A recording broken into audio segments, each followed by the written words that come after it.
suis Jean-François, le président de la section tennis de table du RAC depuis maintenant 10 ans.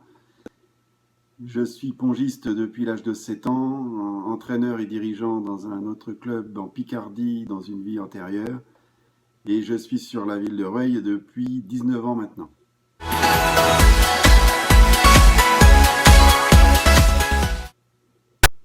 Je fais partie des privilégiés car je peux vivre le confinement dans ma maison qui possède un jardin.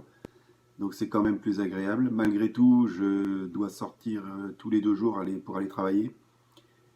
Je travaille dans une entreprise qui fabrique des produits de désinfection et le télétravail n'est pas possible pour moi.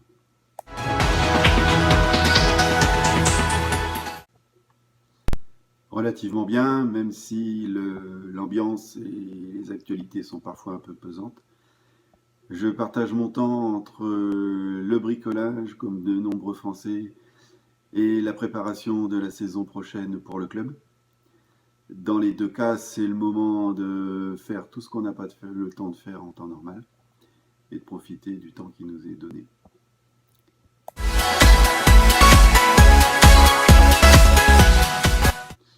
Non, pas du tout, je n'ai pas de table chez moi, ni même de partenaire pour faire relanceur.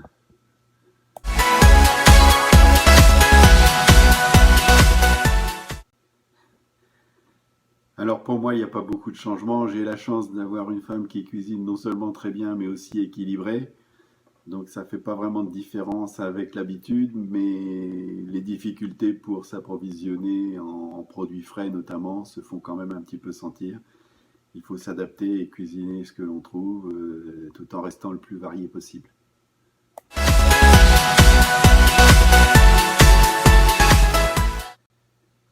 Alors sans aucune hésitation, c'est bien évidemment cet objet qui est aujourd'hui indispensable pour bien vivre le confinement. On peut critiquer les réseaux sociaux et leurs travers. Moi-même, je n'étais pas un grand fan de tout ça.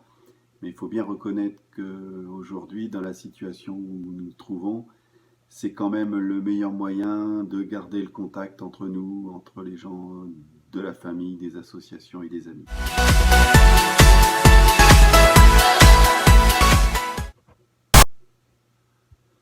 Je ne conseillerais rien de particulier, si ce n'est d'éviter certainement de trop regarder la télévision et les informations. Au bout d'un moment, j'ai le sentiment que cela devient quand même assez anxiogène et qu'un minimum par jour est largement suffisant pour se tenir au courant de ce qui se passe et de l'évolution de la situation.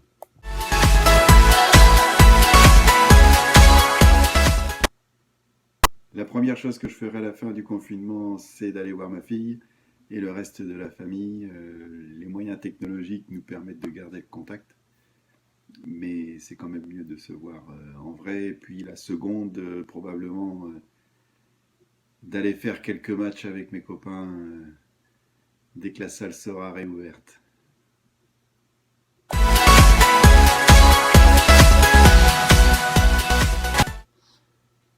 Un seul conseil, certainement, au-delà de bien évidemment respecter toutes les consignes et rester chez soi, je pense qu'il faut positiver au maximum la situation et profiter du temps pour réfléchir et faire toutes les choses que l'on n'a pas le temps de faire dans le rythme de vie habituel. Voilà, portez-vous bien et surtout n'oublions pas,